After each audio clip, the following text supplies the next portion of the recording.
Well, hi, you beautiful New Zealanders. I was going to finish our series on Tikanga shortly, but this article from Roger Partridge, entitled The Tikanga Challenge for Law Schools, the Rule of Law and Parliament, popped up. Now, Roger Partridge is part of an organisation called the New Zealand Initiative, which is a great organisation. And he's written a great piece on Tikanga. So I want to go through this with you because this is so serious. Okay, Barrister Gary Judd's KC's complaint to the Regulatory Review Committee has sparked a fierce debate about the place of Tikanga Maori, or Maori customs, values and spiritual beliefs in the law.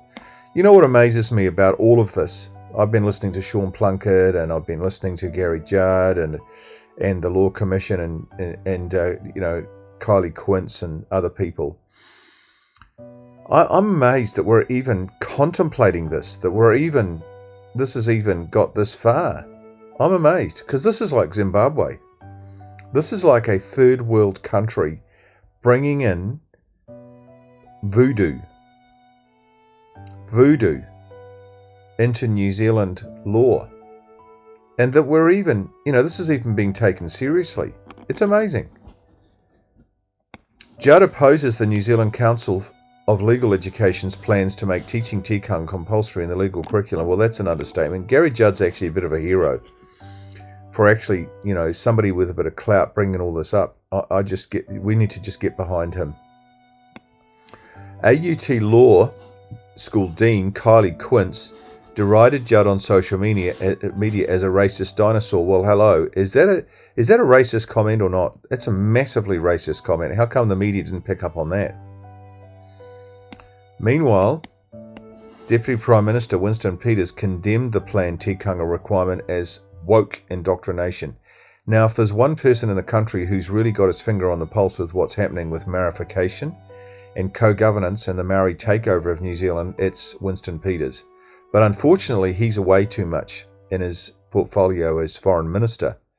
And he started off with a hiss and a roar, but unfortunately, he's away, and when he's away, the mice play. And this is what's happening. While Judd has taken aim at the council, the underlying issue is not so much the council's compulsory Tikanga requirements. This is the Supreme Court's controversial 2022 Ellis decision. Now, we've discussed this in previous videos, but anyway, this commentator, Roger, he says this about it. Despite the case having no Maori connection, Ellis wasn't a Maori, nor was his family, the Supreme Court relied on Tikanga in allowing Peter Ellis's appeal against his convictions to continue despite his death. 3 justices went further. Now, we know who those were because we've named them in my other videos, indicating that any issue of law before the courts may need to be addressed in the light of Tikanga. Then Roger says this: the transformation Ellis represents is hard to overstate. In other words, he's saying this is absolutely devastating, what happened in that Ellis case, and the fact that these Supreme Court judges are overruling Parliament and making Tikanga law. Before Ellis, the courts accepted that Tikanga-based custom could be recognised by the common law. Well, that's completely wrong too. That's the thin end of the wedge. Tikanga shouldn't be involved in any law. It's a religious belief, for heaven's sake. But the courts did not recognise Tikanga as a standalone legal framework. Ellis changed that at a stroke, elevating Tikanga as the first law of Aotearoa. Let me just repeat that. Ellis, that's the Ellis case, changed that at a stroke. That means the stroke of a pen. That was Winkleman, Joe Williams, and Glazebrook, the High Court judges, elevating Tikanga as the first law of Aotearoa. Now, my question to you is this: did you know that right now in New Zealand, through that decision, Tikanga was made the first law of Aotearoa? Were you aware of that? That is a massively significant shift in our legal system and our whole judiciary. And yet none of us were. I wasn't aware. Were you aware that now Tikanga is the first law of Aotearoa? It's supposed to be New Zealand for a start off, not Aotearoa. And my question is this: what else is going on in New Zealand behind the scenes that we're not even aware of? Big things, significant things. Things that change the complete nature of this country and the future of our country that we're not even aware of. We're racing towards the bottom of the barrel as a country. We're going to be third world in no time. We're already a laughing stock of the world with our universities and having MAORI, Mataranga Maori, or Maori law and belief is science. The rest of the world think we're crazy. We're nuts. Students aren't going to come here because this has become one flew over the cuckoo's nest. Little wonder the council now says that law students must study tikanga. What then of Judd's complaints? Judd argues that compelling the study of tikanga will teach students that a fluid belief system, by that he means that, it varies from tribe to tribe, iwi to iwi, hapu to hapu, and it means whatever a Maori says it means, which opens the door to massive corruption. Lacking the certainty and consistency required by the law school, by the rule of law, should nevertheless be treated as law. Well, Gary's completely right. Judd's call for caution has surprising allies. Even if they don't agree with his views, Professor Jane Kelsey suggested implementing compulsory tikanga study may be rushing it, as, quote, the complexities and nuances of tikanga and how it relates to Te Tiriti and common law is not quite there. See, this is what they do. They get in with the thin end of the wedge, and they back off a little bit, these activists like Kelsey. They back off and everybody calms down and the heat's taken out of the pot. And but what happens is it still progresses little by little, and then it all starts up again. In 5 years' time, it will be official that tikanga is the first law of Aotearoa. I can guarantee it, unless we start to really push back against this. These activists, they get in by gradation, little by little, just by increment. They push in. This is a strategy. The Law Commission's 2023 report on tikanga also emphasises the need for caution. There it is again, when the common law is engaging with tikanga. So even the Law Commission, these guys, these organisations, these branches of government or bodies, they've been infiltrated by activists. And it's like playing a fish. They're playing the New Zealand public, they're playing the government. And when a fish is biting hard, they sort of, you let the reel go a bit.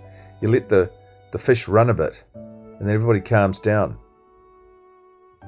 But really, this is nonsense. This is political suicide. This is international political suicide for our country. The Commission warns, where there is a public policy context, the courts may sometimes be ill-equipped to weigh the considerations involved. Yeah, well, there they go. Just little by little. See? The Supreme Court should feel chastened. They should. By aspects of the Commission's views. In other words, told off these judges that have introduced tikanga as law in New Zealand. Well, they should be more than chastened. They should be sacked and replaced. And get judges who are impartial. Absolutely. Judges are supposed to be colourblind.